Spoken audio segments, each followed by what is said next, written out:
आप सभी को नमस्कार। स्वागत है आपका आज के सेशन पे। आज हम लोग करने वाले हैं अर्जुना का राष्ट्रीय और अंतर्राष्ट्रीय का पार्ट 2। इससे पहले पार्ट 1 भी आया हुआ था, उसे जरूर जाके देखिएगा। ये आपके आगामी हॉस्टल वार्डन आरआई या आपका जूनियर इंजीनियर का जो पेपर होने वाला है, वहां पे भी बहुत ज्यादा महत्वपूर्ण रहेगा। अभी कल आपका एक पेपर हुआ था स्टैटिस्टिक्स और कॉमर्स वाला, वहां से भी हमारे बहुत सारे क्वेश्चन फंसे हुए हैं। तो वीडियो को देखिएगा और इसे रिवाइज जरूर करिएगा। ये बहुत ज्यादा हेल्प करेगा आपका करंट अफेयर के पोर्शन के लिए, आपको और इधर उधर जाने की नीड नहीं पड़ेगी। वीडियो शुरू करने से पहले मैं आप लोगों को बताना चाहूंगा, बहुत सारी डिमांड आ रही थी, तो इसी सबको ध्यान में रखते हुए हॉस्टल वार्डन और आरआई का हम लोग का एक क्रैश कोर्स शुरू हो रहा है। अवधि इसकी रहेगी 2 से 2.5 महीने की अवधि रहने वाली है। इसमें कुछ पोर्शन हम लोग लाइव कवर करेंगे और कुछ रिकॉर्डेड फॉर्म में आपको वीडियो प्रोवाइड हो जाएंगे। इससे पहले पटवारी का भी हमने क्रैश कोर्स किया हुआ था, बहुत सारी चीजों को हमने वहां कवर किया है। इसका हमने थोड़ा सा और अलग तरीके का रखा हुआ है। हम लोग पहले आपको कॉन्सेप्ट सिखाएंगे, जैसे आप मान लीजिए आपका हिस्ट्री कंप्लीट हो जाता है, उसके बाद फिर हम लोग आपको एमसीक्यूज कराएंगे। तो और ज्यादा जानकारी आपको चाहिए तो नीचे डिस्क्रिप्शन बॉक्स पे ऐप का लिंक दिया होगा, आप उस लिंक पे जाके सारी जानकारी प्राप्त कर सकते हैं और चाहे तो वहां से उसे आप परचेज भी कर सकते हैं, वहां पे आपको फीस भी दिख जाएगा। और दूसरा है ये नंबर, आप इस नंबर पे मैसेज करिए, व्हाट्सअप करिए। ये आपका व्हाट्सअप ऑनली नंबर है, इस पे मैसेज या व्हाट्सअप करिए और आपको यहाँ से जानकारी प्राप्त हो जाएगा। हमने इसकी फीस कम से कम रखने की कोशिश की है जाती, ताकि ज्यादा से ज्यादा लोगों तक ये पहुंच पाए। तो इसे जरूर एक बार चेकआउट करिएगा। चलिए हम लोग शुरू करते हैं हमारे एमसीक्यूज पे। जैसे कि आज का हम लोग का जो एमसीक्यूज है ये पार्ट 2 है। तो पार्ट 2 का पहला एमसीक्यूज आप लोगों के लिए, भारत में मार्च 2022 तक रामसर स्थलों की कुल संख्या कितनी हो गई है? 42, 62, 54 या 49? ठीक है, रामसर साइट बहुत ज्यादा इंपॉर्टेंट है, एक हमने एग्रीमेंट किया हुआ था उसके तहत ये आता है। इसका जो सही आंसर है 49 हो गया है, इसको ध्यान रखिएगा, ये आपका पूछा जा सकता है। और दो जो आपके रिसेंट है, इसको आपको ध्यान रखना है, 48 क्रम का और 49 क्रम का। तो 48 क्रम का जो है वो आपका बखीरा, इसके बारे में आपने जरूर सुना होगा, चर्चा पे रहा था ये। बखीरा वन्य जीव अभ्यारण्य, ये आपको गुजरात में मिले। और एक है आपका 49वें क्रम का, ये है आपका खिजड़िया पक्षी अभ्यारण्य, खिजड़िया पक्षी अभ्यारण्य। और ये आपको देखने को मिलेगा कहाँ पे? यूपी पे। तो ये दो जो है ना आपके रिसेंट जुड़े हैं, आप इसको ध्यान रखिएगा, इससे इंपॉर्टेंट क्वेश्चन बन सकते हैं। अगला, भारत में पहला विदेशी इंटरैक्टिव बर्ड पार्क यानी कि एक्सेल वर्ल्ड बर्ड पार्क कहाँ खोला गया है? न्यू दिल्ली, मुंबई, बैंगलोर और तमिलनाडु? इसका सही आंसर क्या हो जाएगा? देखिए क्या लिखा हुआ, एक्सेल वर्ल्ड पार्क। याद करिए, एक एक्सेल वर्ल्ड का आता था, एक्सेल वर्ल्ड पार्क उस टाइम भी जहां था ये वही है। ये है आपका ऑप्शन नंबर बी, मुंबई पे। ठीक है, एक्सेल ग्रुप ये बहुत फेमस एक ग्रुप है, एक्सेल ग्रुप बोला जाता है इसे। तो ये इन्होंने बनाया हुआ है, तो इसको आपको ध्यान रखना है। इसमें से एक ऑप्शन और है अपना तमिलनाडु। तमिलनाडु में एक होता है हम लोग का समुद्री गाय, समुद्री गाय। समुद्री गाय को हम लोग बोलते हैं डुंगोंग। तो यहाँ पे इसका संरक्षण रिजर्व खोला गया है, कहाँ पे आपका? तमिलनाडु पे, समुद्री गाय का संरक्षण रिजर्व, इसको इंग्लिश में हम लोग बोलते हैं क्या? डुंगोंग। अगला, भारत का पूर्णतः जैविक क्षेत्र का दर्जा प्राप्त करने वाला प्रथम केंद्र शासित प्रदेश, अंडमान निकोबार, लक्षद्वीप, चंडीगढ़ और सिक्किम। बहुत ज्यादा चर्चा में रहा था ये, क्योंकि देखिए अब पूरे तरीके से जैविक हम लोग करने की कोशिश कर रहे हैं। तो इसमें जो है लक्षद्वीप जो है पहला यूनियन टेरिटरी आपका बन के उभरा हुआ है। तो याद रखिएगा, अगर पूछता है यूनियन टेरिटरी तो करिएगा सबसे पहला कौन? लक्षद्वीप। और अगर आपसे राज्य पूछेगा तो किस पे जाइएगा? सिक्किम पे।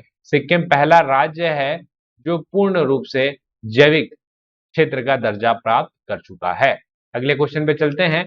संयुक्त राष्ट्र जलवायु परिवर्तन सम्मेलन, जिसको हम लोग कोप 26 के नाम से जानते हैं, 2021 का आयोजन कहाँ किया गया था? पेरिस, स्कॉटलैंड, ऑस्ट्रेलिया या स्विट्जरलैंड? बहुत ही इंपॉर्टेंट सम्मेलन था, इसको हमने आयोजित किया था ग्लासगो, स्कॉटलैंड पे। तो अब ये देखिए है क्या, ये संधि बहुत ज्यादा इंपॉर्टेंट थी, पिछले साल वाली, ये पूछ सकता है आपको, उसको ध्यान रखना है। आप देख रहे होंगे दिन ब दिन जो है अपना तापमान बढ़ते जा रहा है। तो ये कोप 26 का जो सबसे मुख्य उद्देश्य था ना, वो यही था कि अपने को लगभग 1.5 डिग्री, ठीक है, 1.5 डिग्री सेल्सियस का जो है तापमान को कम करना है पृथ्वी का। तो सबसे मुख्य उद्देश्य यही था। और इसमें कुछ भारत ने भी अलग अलग बोला चाहिए कि संकल्प लिया है कि अपने को करना है। जैसे 2030 तक भारत ने बोला है कि 2030 तक हम लोग क्या करेंगे, 50% 50% ऊर्जा आवश्यकता नवीकरण ऊर्जा से हम लोग पूर्ति करेंगे। मतलब हम लोग नवीकरण ऊर्जा के ऊपर ज्यादा ध्यान देंगे। और एक चीज और बोला है भारत ने कि हम लोग 2070 तक नेट जीरो कार्बन न्यूट्रलिटी को प्राप्त करना है अपने को। तो ये बोला गया है भारत के द्वारा। तो ये दो चीज इंपॉर्टेंट है, इनको आपको ध्यान रखना है। चलिए आगे चलते हैं। आपका अगला है, एक है आपका राज्य स्वास्थ्य सूचकांक। इसको जारी कौन करता है? स्वास्थ्य परिवार कल्याण मंत्रालय, विश्व बैंक, नीति आयोग या भारत सरकार? चलिए, इसको जारी करने वाली जो संस्था है ना, वो है आपका नीति आयोग। अब स्वास्थ्य संबंधित है तो मत कर लीजिएगा कि स्वास्थ्य परिवार कल्याण मंत्रालय करेगा, सही है। लेकिन स्वास्थ्य परिवार कल्याण मंत्रालय और विश्व बैंक के परामर्श यानी कि सजेशन से नीति आयोग ये काम करता है, ये दोनों काम नहीं करते। ये चौथा रिपोर्ट आया है इस बार का, और आपको ध्यान रखना है कि इसमें पहले नंबर पे कौन है। पहले नंबर से क्वेश्चन बनते हैं हमेशा, तो पहले नंबर पे आपका केरल। अगला चले। हाल ही में संयुक्त राष्ट्र पर्यावरण कार्यक्रम, जिसको हम लोग यूनाइटेड नेशन इन्वायरमेंट प्रोटेक्शन द्वारा जारी एक रिपोर्ट, भारत में इन्होंने बोला है कि सबसे प्रदूषित शहर कौन सा है? मुरादाबाद, कोलकाता, जयपुर या दिल्ली? बताइए, चार में से कौन?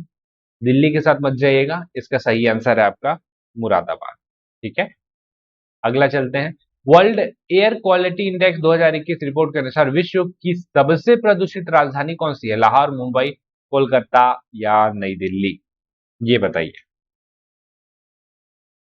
अब देखिए यहां पे आ जाएगा आपका, इसको मैंने आपको पिछले वीडियो में बताया था, नई दिल्ली विश्व की सबसे प्रदूषित राजधानी। और ये पहली बार नहीं हो रहा है ना, लगातार हम लोग चौथी बार ये खिताब जीते हैं, तो चिंता का विषय है। और इससे एक और चीज भी क्वेश्चन आपका आ जाएगा, एक यहाँ पे टावर भी लगाया गया है ना, जो एयर को प्यूरिफाई करेगा। ठीक है, तो ये आप जो प्रदूषित हो रहा है तब तो प्यूरिफाई हो रहा है, तो ऐसे करके आप लिंक करके उसको भी याद रख सकते हैं। पहला है ना पूरे के पूरे इंडिया में पहला है वो टावर लगा रहे हैं, जहां से हवा को जो है सही तरीके से, मतलब प्रदूषित हवा को शुद्ध किया जाएगा। भ्रष्टाचार बोध सूचकांक 2021 की स्थिति में भारत का स्थान है। तो भ्रष्टाचार कितना है भारत में? हम लोग आते हैं 85 क्रम पे। ठीक है, 85 क्रम पे आते हैं। आपको कुछ चीजें और बता देता हूँ, क्योंकि इंडेक्स से बहुत सारे क्वेश्चन आते हैं। ये है आपका 136। आपको क्या याद रखना है? ये है आपका world happiness. World happiness index पे हम लोग आएंगे 136 नंबर पे। 135 किस पे आते हैं हम लोग? HDI, ह्यूमन डेवलपमेंट इंडेक्स, इस पे आते हैं। तो ये दो चीज ध्यान रखना। एक और चीज है जो आपको ध्यान रखना है, मैंने पहले कराया था, 101 भुखमरी फूड, यहाँ पे हम लोग 101 नंबर पे आते हैं। और ये 85 कौन सा है? भ्रष्टाचार बोध सूचकांक। ठीक है, सबसे ज्यादा भ्रष्ट आपसे पूछेगा तो नहीं, लेकिन इसको आप करेगा साउथ सूडान। सबसे ज्यादा भ्रष्ट साउथ सूडान, और सबसे कम यूरोपियन ही रहेंगे, डेनमार्क, फिनलैंड, इन्होंने ही बनाया हुआ है ना, तो इन लोग ही करेंगे अपने। चलिए आगे चलते हैं। माइग्रेशन रिपोर्ट आई है 2022 की, इसके अनुसार बताइए कि सर्वाधिक पलायन वाले देश में पहले स्थान पर है, मतलब यहां से पलायन करके दूसरे जगह, भारत, मेक्सिको, रूस या अमेरिका? तो यहाँ जाने वाले जो हैं वो है आपके सबसे ज्यादा अनएक्सपेक्टेड रूप से भारत। सबसे ज्यादा लोग भारत से पलायन करके दूसरी जगह पे जाते हैं। वर्ष 2017 से 21 के मध्य सर्वाधिक हथियार आयात करने वाला देश है, मतलब मंगाने वाला, भारत, सऊदी अरबिया, मिस्र या रूस? तो इसका भी आपका जो आंसर हो जाएगा वो हो जाएगा आपका भारत। भारत बहुत ज्यादा अभी कर रहा है आयात, बहुत सारे हथियार कर रहा है। और सबसे ज्यादा कहाँ से कर रहा है? हम लोग का सबसे पहला पार्टनर वही है जिसके साथ अभी भी हम लोग खड़े हैं, वो है आपका रशिया। एक क्वेश्चन आया था S-400 का, रशिया का ये डिफेंस सिस्टम है, और एक आयरन डोम है जो इजराइल इस्तेमाल करता है। ये सबसे आजकल क्वेश्चन बन रहे थे, ये सबको ध्यान रखना है अपने को। आयरन डोम वो गाजा पट्टी उस टाइम पे इस्तेमाल किया गया था इजराइल के टाइम पे। ठीक है, तो ये सब चीज को आपको ध्यान रखना है। S-300 आया, फिर 400, 500 पे काम चल रहा है, तो ये सारी चीजें हैं जो अपने को ध्यान रखना है। अगला, लोकतंत्र सूचकांक जारी करता है विश्व बैंक, विश्व व्यापार संगठन, the economic intelligence unit Britain या लंदन स्थित इकोनॉमिक इम्पैक्ट संस्थान? तो इसका सही आंसर क्या हो जाएगा? बस इसको ध्यान रखिएगा, the economic intelligence unit Britain, यहां से ये किया जाता है। आगे चलते हैं। अगला है, भारतीय रेलवे सुरक्षा बल द्वारा रेल यात्रियों को अपना खोया सामान वापस प्राप्त करने हेतु कौन से मिशन की शुरुआत की गई है? इसको हमने पहले भी कवर किया है, आपको डायरेक्ट आंसर पता होना चाहिए, वो है आपका मिशन अमानत। अगला, ग्रामीण अपशिष्ट जल प्रबंधन द्वारा ओडीएफ प्लस में वृद्धि हेतु कौन से अभियान की शुरुआत की गई है? मिशन जागृत, क्लीन इंडिया कार्यक्रम, स्वच्छ मिशन या सुजलम? इसका सही आंसर है ऑप्शन नंबर डी, सुजलम। आगे चले, वर्ष 2022 में शीतकालीन व ग्रीष्मकालीन दोनों खेल की मेजबानी करने वाला विश्व का पहला शहर कौन सा बन गया है? टोक्यो, जकार्ता, बीजिंग या नई दिल्ली? आपको ध्यान होगा कि यहाँ पे बहुत बॉयकॉट किया गया था शीतकालीन ओलंपिक में, और शीतकालीन कहाँ हुआ था? चाइना पे, यानी कि बीजिंग। बीजिंग इकलौता जगह 2008 में यहाँ पे हुआ था आपका ग्रीष्मकालीन ओलंपिक, और अभी 22 में हो रहा है आपका शीतकालीन ओलंपिक, तो आपको दोनों ध्यान रखना है। और इससे ज्यादा इंपॉर्टेंट है आपका ये टोक्यो जापान, याद रखिएगा, यहाँ पे अभी पिछले ही साल आपका ओलंपिक कंप्लीट हुआ है, 32nd क्रम का था, यहीं पे हमारे नीरज चोपड़ा गोल्ड मेडल लेके आए थे। तो ये सारी कुछ कुछ इन्फॉर्मेशन है, आपको ध्यान रखना है। अगला चले, 25वां शीतकालीन ओलंपिक 2026 कहाँ आयोजित किया जाएगा? साउथ कोरिया, भारत, जापान या इटली? बताइए, बताइए इसका सही आंसर क्या हो जाएगा?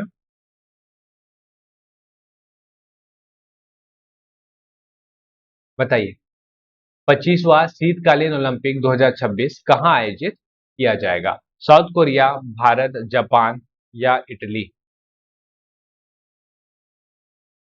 ये आपका इटली में आयोजित किया जाएगा, मिलान वो जगह है, यहाँ पे ये आयोजित किया जाएगा।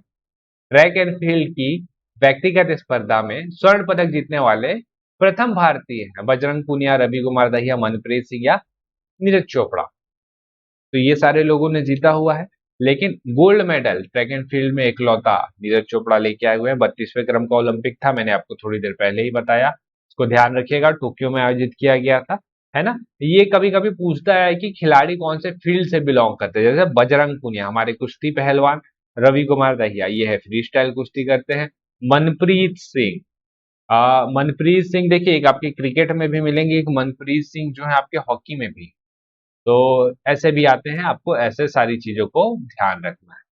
आईसीसी वुमेन वर्ल्ड कप 2022 कहाँ आयोजित किया गया था? ऑस्ट्रेलिया, बांग्लादेश, न्यूजीलैंड या इंग्लैंड?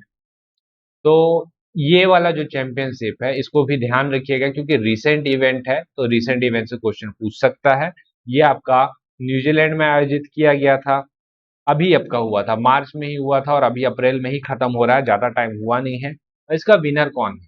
मेन तो विनर है, विनर से क्वेश्चन पूछा जा सकता है, और ऑस्ट्रेलिया, यहाँ पे भी ऑस्ट्रेलिया का दबदबा रहा है, ठीक है। और साथ में सेकेंड रनर अप कौन रहे हैं? तो रनर अप यहाँ पे है इंग्लैंड। यहाँ पे देखिए लगातार 7वीं बार ये ऑस्ट्रेलिया की महिला फीमेल क्रिकेट टीम ने ये अवार्ड जीता हुआ। एलिस पेरी का नाम सुना होगा आपने, वो ऑस्ट्रेलिया से ही बिलोंग करेगी, cricketer, female cricketer. Indian Premier League 2022 के टाइटल प्रायोजक या प्रमोटर कंपनी कौन है? इसका तो आपको आंसर डायरेक्ट ही पता होगा, ये है अपना टाटा ग्रुप, टाटा आईपीएल बोलते हैं। विश्व बैडमिंटन चैंपियनशिप 2021 में रजत पदक जीतने वाले पहले भारतीय पुरुष खिलाड़ी? ईशान भटनागर, किदम्बी श्रीकांत, प्रकाश पादुकोण या प्रणव कुमार? ये हमारे किदम्बी श्रीकांत इंडियन शटलर है, और बहुत ही चर्चित इंडियन शटलर है, इनका ध्यान रखिएगा, इनके नाम से भी क्वेश्चन बन सकता है, किस खेल से संबंध रखते हैं। मेजबान देश कौन था? स्पेन। आगे चले, पुरुष हॉकी वर्ल्ड 2023 कहाँ आयोजित किया जाएगा? बांग्लादेश, जापान, इंडोनेशिया या भारत? तो इस पॉइंट को ध्यान रखिएगा, भारत में आयोजित किया जाएगा, और भारत में आयोजित तो चलिए किया जाएगा, लेकिन भारत में कहाँ किया जाएगा? तो ये किया जाएगा आपका उड़ीसा। याद करिए, मैंने आपको पहले भी बोला था कि उड़ीसा ने हॉकी के लिए बहुत सारी चीजें की है, और हॉकी मतलब इनका एक पूरा राज्य खेल बन चुका है। तो कलिंगा स्टेडियम निर्माण कराया, वहीं पे होगा। इससे पहले जो जूनियर हॉकी था उसका भी चैंपियनशिप यहाँ पे कराया गया था। तो हॉकी के लिए बहुत ही ज्यादा अच्छा स्थल अभी पूरे भारत में आपका उड़ीसा है। भुवनेश्वर हो गया, कलिंगा, यही यही होता है ये आपका। अगला, ऑस्ट्रेलियन ओपन 2022 पुरुष एकल के विजेता है? डेनियल मेदवेदेव, नोवाक जोकोविच, राफेल नडाल या जो नाओमी ओसाका होना चाहिए था, थोड़ा सा नाम में गलती हो गया है। चलिए बताइए, ऑस्ट्रेलियन ओपन 2022 पुरुष एकल के विजेता कौन है? तो 2022 पूछा है ना, इसको ध्यान रखिएगा क्योंकि यहाँ पे आपका गलती हो सकता है। 2022 के केस पे जाएंगे हम लोग किसके साथ? राफेल नडाल के साथ। पहले भी कराया है मैंने और इसको आपको ध्यान रखना है। देखिए क्या हुआ था, पूरा केसेस ये है। और ये देखिए राफेल नडाल ने जब ये जीता ना, अब सबसे ज्यादा मेंस का सबसे ज्यादा ग्रैंड स्लैम राफेल नडाल के पास ही है, सबसे ज्यादा ग्रैंड स्लैम। इसको ध्यान रखना है। अब देखिए नोवाक जोकोविक, ये पिछले साल कितने जबरदस्त फॉर्म पे थे 2021 पे। इन्होंने क्या क्या जीता? शुरुआत में ऑस्ट्रेलियन ओपन जीता, उसके बाद आपका विंबलडन भी जीता हुआ, उसके बाद फिर फ्रेंच ओपन भी जीता हुआ। ये तीन मेजर टूर्नामेंट किसने जीता था? नोवाक जोकोविक, पिछले साल का बता रहा हूँ। और इसको, इनका मतलब सिर्फ एक बच गया था, वो था आपका यूएस ओपन। और यूएस ओपन ये नहीं जीत पाए, यूएस ओपन जीतने वाले थे ये डेनियल मेदवेदेव।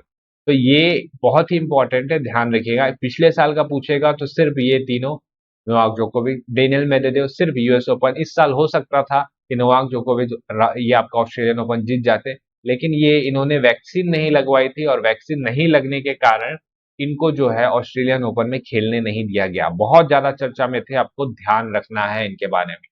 आगे चले। 17 आईसीसी अवार्ड 2021 के सर्वश्रेष्ठ one day cricketer Virat Kohli, Babar Azam, Will Smith और शाहिन अफरीदी। इसका सही आंसर हो जाएगा, इस बार करिएगा, बाबर आजम, विराट कोहली नहीं है।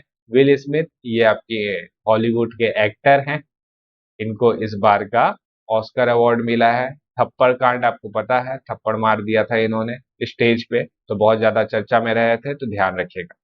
ठीक है, किंग्समैन के लिए इनको इसके लिए ऑस्कर मिला हुआ है। अगला, ईएसपीएन के द्वारा सर्वश्रेष्ठ पुरुष खिलाड़ी विराट कोहली, महेंद्र सिंह धोनी, नीरज चोपड़ा या मनप्रीत।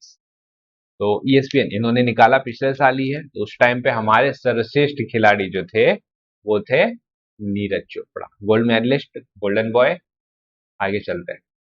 हाल ही में भारत के 73वें ग्रैंड मास्टर का खिताब हासिल किन्होंने किया? संकल्प सिंह, भरत सुब्रमण्यम, निहाल सरीन या इनमें से कोई नहीं। तो इसका सही आंसर है भरत सुब्रमण्यम के साथ जाइएगा। ये है अभी हमारे 73rd क्रमांक के ग्रैंड मास्टर। और इंपॉर्टेंट क्यों हो जाते हैं? चेन्नई के सिर्फ 14 वर्ष के, सिर्फ और सिर्फ 14 वर्ष के, मतलब यंगेस्ट प्लेयर ये हैं हमारे पूरे वर्ल्ड में, यंगेस्ट प्लेयर जो बने हैं ग्रैंड मास्टर।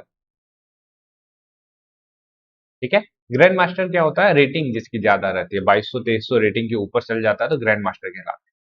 आगे चलते हैं। विश्व कुश्ती चैंपियनशिप में रजत पदक जीतने वाले भारत की पहली महिला पहलवान है? अंशु मलिक, दीपा मलिक, विनेश फोगट या इनमें से कोई नहीं। सही आंसर क्या हो जाएगा? ऑप्शन नंबर ए के साथ जाइएगा, अंशु मलिक। अगला आते हैं, FIDE विश्व शतरंज चैंपियनशिप कहाँ आयोजित किया गया था? भारत, दुबई, फ्रांस या पेरिस। तो ये आयोजित किया गया था दुबई। और फिर अनडाउटली इसको जीता किसने होगा? तो ये जीता है मैग्नस कार्लसन।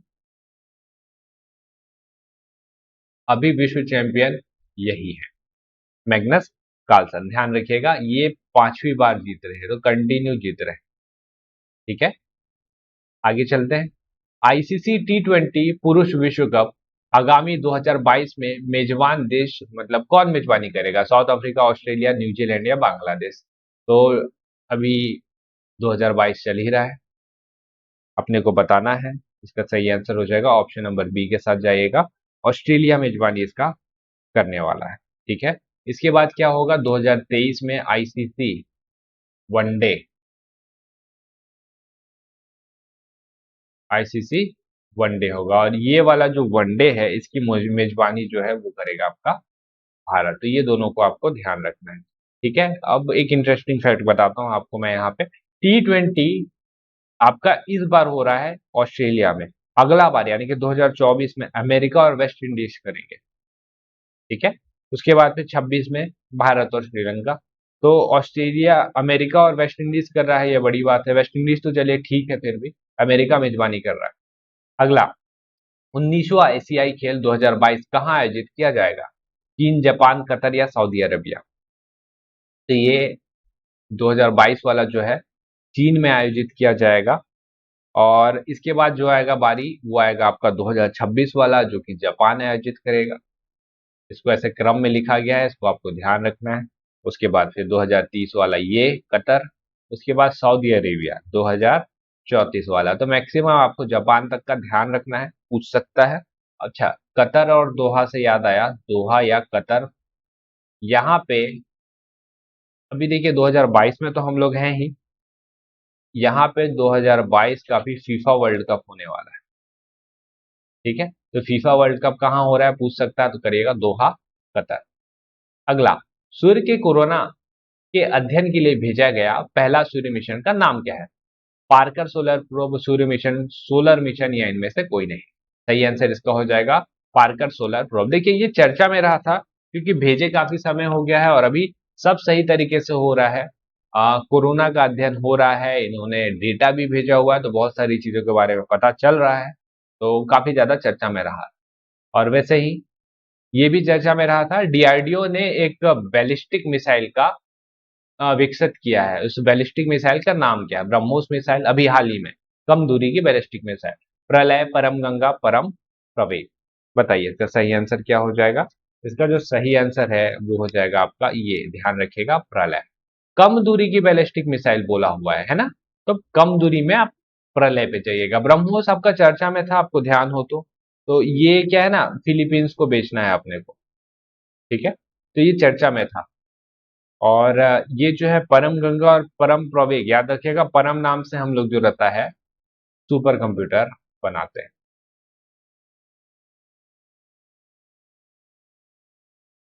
और ये है परम गंगा और परम प्रवेग अपना सुपर कंप्यूटर है। चलिए आगे चलते हैं। भारत का पहला स्वदेशी सर्वर का नाम क्या है? रुद्र, प्रथम, मेघ या इंद्र? इसका सही आंसर हो जाएगा ऑप्शन ऑप्शन नंबर ए के साथ जाइएगा, रुद्र। प्रथम मैंने आपको बताया था वो संस्था है जो इस साल इंदिरा गांधी शांति पुरस्कार मिला है, उनकी जो सीईओ थी रुक्मणी, उनको भी एक अवार्ड मिला हुआ था। ठीक है, तो इसको ऐसे करके याद रखिएगा, इसको ध्यान रखिएगा। अमला पहला सर्वर कौन है? रुद्र। आगे चलते हैं। समानता की प्रतिमूर्ति, जिसको हम लोग बोलेंगे इंग्लिश में स्टैट्यू ऑफ इक्वेलिटी, किन के नाम पर संबोधित है, किन के नाम पर है? सरदार वल्लभ भाई पटेल, महात्मा गांधी, संत श्री रामानुजनाचार्य, संत श्री शंकराचार्य। तो ये है हमारे संत श्री रामानुजनाचार्य। इसको ध्यान रखिएगा, ये बहुत ही ज्यादा महत्वपूर्ण है क्योंकि सिटिंग स्टैचू जो है, सबसे बड़ा सिटिंग स्टैचू इन्हीं का है पूरे वर्ल्ड में। और ये जो है एक और चीज कि ये आपका हैदराबाद, तेलंगाना, यहाँ पे मिलेगा आपको ये। सरदार वल्लभ भाई पटेल स्टैचू ऑफ इक्वेलिटी नहीं है, ये स्टैचू ऑफ यूनिटी है ये वाला। और ये रामानुजाचार्य जी का इक्वेलिटी, ये जो है समाज में उन्होंने उस टाइम पे शिक्षा दिया था कि हमको समाज में सबको साथ में रहना है। आगे चलें। भारत की प्रथम वाटर टैक्सी सेवा कहाँ शुभारंभ किया गया? मुंबई, नई दिल्ली, कोलकाता या बेंगलुरु? इसका सही आंसर क्या हो जाएगा? ऑप्शन नंबर ए के साथ जाइएगा, मुंबई पे शुरू किया गया है। हाल ही में प्रधानमंत्री नरेंद्र मोदी द्वारा किस तिथि को वीर बाल दिवस के रूप में मनाए जाने की घोषणा की गई है? 9 जनवरी, 14 अगस्त, 14 नवंबर या 26 दिसंबर? तो इसका सही आंसर क्या हो जाएगा? सही आंसर हो जाएगा इसका 26 दिसंबर को किया गया है। ठीक है, 14 अगस्त का एक और डेट है, इसको भी हम लोग मनाते नहीं थे लेकिन दे दिया, विभाजन भैरवा स्मृति दिवस। विभाजन भैरवा, इस दिन पाकिस्तान अलग हुआ था, तो इसी वजह से हमने ये नाम दे दिया। ठीक है, तो इसको अपने को ध्यान रखना है। आगे चले। सुभाष चंद्र बोस जी की 125वीं जयंती पर कौन से दिवस के रूप में मनाए जाने की घोषणा की गई है? पराक्रम दिवस, महापरिनिर्वाण दिवस, सुशासन दिवस या बाल दिवस? तो इसका सही आंसर हो जाएगा आपका पराक्रम दिवस। आप लोगों के लिए मैं क्वेश्चन दे रहा हूं जैसा हमेशा रहता है, ये बताइए महापरिनिर्वाण दिवस ये किस महापुरुष के जयंती पर मनाया जाता है और कब मनाया जाता है? ये आपके लिए क्वेश्चन है। सुशासन तो मेरे को लगता है कि आप आराम से कर लेंगे। ठीक है, बाल दिवस हमने ऊपर ही देखा क्या, वीर बाल दिवस। ठीक है, तो बताइएगा इस कमेंट बॉक्स पे। आगे चलते हैं। हाल ही में वर्ल्ड बुक ऑफ रिकॉर्ड में दर्ज होने वाली भारत की सबसे अधिक ऊंचाई पर स्थित सबसे लंबी राजमार्ग सुरंग कौन सी है? इसका डायरेक्ट आंसर ही देखते हैं हम लोग, ये बहुत ज्यादा चर्चा में था, अटल रोहतांग टनल। विश्व का सबसे बड़ा राष्ट्रीय ध्वज स्थल कहाँ फहराया गया? राष्ट्रीय ध्वज सबसे बड़ा कहाँ फहराया गया? तो ये फहराया गया था हमारा ऑप्शन नंबर सी के साथ जाइए, राजस्थान में फहराया गया। आगे चले, द रिपब्लिक इथिक एक किताब है, ये किनके द्वारा लिखी गई है? प्रणब मुखर्जी जी, रामनाथ कोविंद, बिल गेट्स या चेतन भगत? तो ये लिखी गई है हमारे माननीय राष्ट्रपति जी के द्वारा, जो है option number B, Ramnath Kovind ji. एक चीज और ध्यान रखना है अपने को, वो है आपका बिल गेट्स। बिल गेट्स जो है किताब लिखते रहते हैं, इन्होंने लिखा है how to avoid a climate disaster, पिछले साल में भी चर्चा में था और अभी क्लाइमेट डिजास्टर हो भी रहा है। चेतन भगत, इनकी किताब को पूछा जाता है। तो अभी लास्ट और इनका लेटेस्ट जो किताब है वो है आपका one the arrange murder.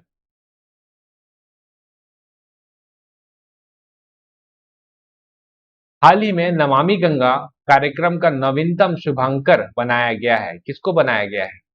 Jethalal, चाचा चौधरी, छोटा भीम, मोगली? बताइए। तो ये जेठालाल नहीं कर दीजिएगा, ये है आपका ऑप्शन नंबर बी, चाचा चौधरी।